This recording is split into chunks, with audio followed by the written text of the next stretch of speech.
I would be lying to you if I didn't tell you how many of this I've gone through. Way too many.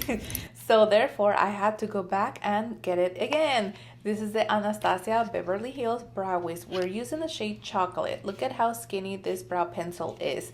Now we're using the fine tip first, and it has also a spoolie side to comb our brow hairs.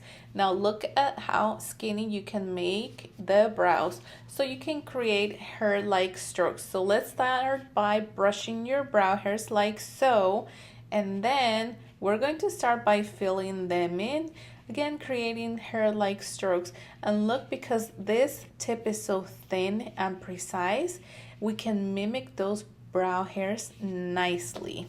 And the formula is not too waxy, which makes it easier to fill in those sparse areas. And the brows are starting to look put together.